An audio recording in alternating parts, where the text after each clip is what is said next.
Assalamualaikum everyone, welcome back to my YouTube channel. I hope you are doing well. हम लोग पढ़ रहे हैं DSM-5 TR neuro developmental disorder और आज हम पढ़ेंगे unspecified intellectual developmental disorder. Previous video में हमने ग्लोबल डेवलपमेंटल डिले पे बात की थी और उससे पहले हम लोगों ने intellectual developmental disorder intellectual disability को डिस्कस किया था और आज हम जो है वो अनस्पेसिफाइड इंटेलेक्चुअल डेवलपमेंटल डिसऑर्डर को पढ़ेंगे। ग्लोबल डेवलपमेंटल डिसऑर्डर जो हमने पढ़ा था वो डिसऑर्डर जो था वो 5 ईयर से कम बच्चों को डायग्नोज किया जाता है। बट ये जो अनस्पेसिफाइड इंटेलेक्चुअल डेवलपमेंटल डिसऑर्डर है इस पे हम बात कर रहे हैं, तो ये जो है ना 5 ईयर्स से जो बड़े बच्चे हैं, ठीक है, over the age of 5 years, और तब जो है इस डिसऑर्डर को जो है वो डायग्नोज किया जाता है। डायग्नोस्टिक क्राइटेरिया देख लेते हैं। This category is reserved for individuals over the age of 5 years when assessment of the degree of intellectual developmental disorder, intellectual disability by means of locally available procedures is reverse difficult or impossible because of associated sensory or physical impairment as in blindness or prelingual deafness, locomotor disability, or presence of swear problem behaviors or co-occurring mental disorder. This category should only be used in exceptional circumstances and requires reassessment after a period of time.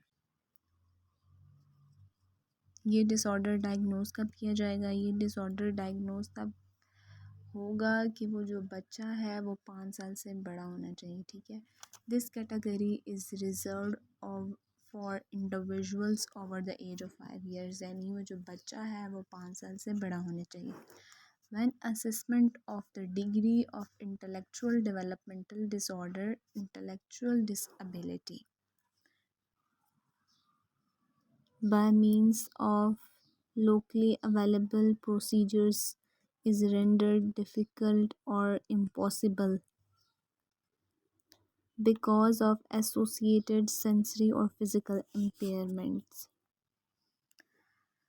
Intellectual developmental disorder जो है, जब हम उस बच्चे की assessment कर रहे होंगे, ठीक है, उस बच्चे की जो इंटेलेक्चुअल फंक्शनिंग है उसको ऑब्ज़र्व कर रहे होंगे, तो उस टाइम पे वो जो बच्चा है वो इंटेलेक्चुअल फंक्शनिंग का जो टेस्ट है वो परफॉर्म नहीं कर रहा, जो है वो बच्चा जो है वो रिस्पॉन्स नहीं दे रहा। तो intellectual functioning and adaptive functioning test करेंगे तो तब ही हम बच्चे को कोई डायग्नोज दे सकते हैं, ठीक है। Score of intellectual adaptive functioning test का, ठीक है, तो तब हम जो है वो टेस्ट जब हम बच्चे से परफॉर्म करवा रहे होंगे, तो तब हम जो है वो बच्चे को ऑब्ज़र्व करेंगे, बच्चे को देखेंगे कि बच्चा जो है वो परफॉर्म जो है वो नहीं कर पा रहा कुछ डेफिसिट और डिसेबिलिटीज़ की वजह से, तो तब जो है वो हम टेस्ट जो है वो एडमिनिस्टर नहीं करेंगे। तो फिर हम जो है उस बच्चे को जो है वो इंटेलेक्चुअल डेवलपमेंटल डिसऑर्डर जो है वो डायग्नोज करेंगे। फॉर एग्ज़ाम्पल हमारे पास एक बच्चा है, ठीक है, और वो बच्चा जो है वो ब्लाइंड है, इसके अलावा जो है वो डिफरेंट जो है वो टास्क और एक्टिविटीज़ जो है वो परफॉर्म नहीं कर सकता, मोटर टेस्ट, तो फिर हम जो है वो अनस्पेसिफाइड इंटेलेक्चुअल डेवलपमेंटल डिसऑर्डर जो है वो डायग्नोज करेंगे, ठीक है। बच्चा जो है वो रिस्पॉन्स नहीं कर पा रहा फ़िज़िकल इम्पेयरमेंट की वजह से, सेंसरी इम्पेयरमेंट की वजह से, ब्लाइंडनेस की वजह से, ठीक है, प्रीलिंगुअल डेफनेस की वजह से। प्रीलिंगुअल डेफनेस मींस कि वो बच्चा जो है वो पैदा ही डेफ डेफ हुआ है, ठीक है, उसकी स्पीच और लैंग्वेज डेवलप नहीं हुई, तो वो बच्चा हेयरिंग लॉस का जो है वो शिकार है, तो उसको जो है हम प्री लैंग्वल डेफनेस कहते हैं। ठीक है।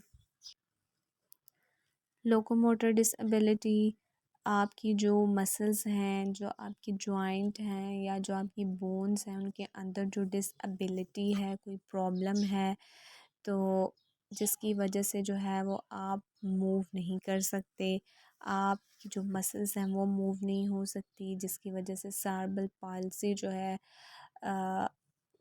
उसको हम जो है वो लोकोमोटर डिसेबिलिटी कहते हैं। ब्लाइंडनेस और प्रीलिंगुअल डेफनेस, लोकोमोटर डिसेबिलिटी और presence of several behavioural problems और को अकरिंग मेंटल डिसऑर्डर। कुछ बच्चों का ना बिहेवियर प्रॉब्लम बहुत सीवियर होता है, वो आराम से टिक के बैठ नहीं सकते। और डिफरेंट मेंटल डिसऑर्डर जो है वो इंटेलेक्चुअल डिसेबिलिटी के साथ जो बच्चे होते हैं, ठीक है, वो टेस्ट करने के जो है वो काबिल नहीं होते, वो टेस्ट जो है उसको सही से रिस्पॉन्स नहीं कर रहे होते, तो फिर हम उन बच्चों को जो है वो unspecified developmental disorder, intellectual developmental disorder जो है वो डायग्नोज करते हैं। ठीक है। This category should only be used in exceptional circumstances and requires reassessment after a period of time. और फिर कुछ अरसे के बाद जो है ना, कुछ टाइम के बाद हम उस बच्चे की जो है वो रीअसेसमेंट करवाते हैं कि बच्चा शायद अब रिस्पॉन्स कर सके। तो फिर हम जो है ना उसकी रीअसेसमेंट जो है उस बच्चे की जो है वो दोबारा की जाती है। ठीक है।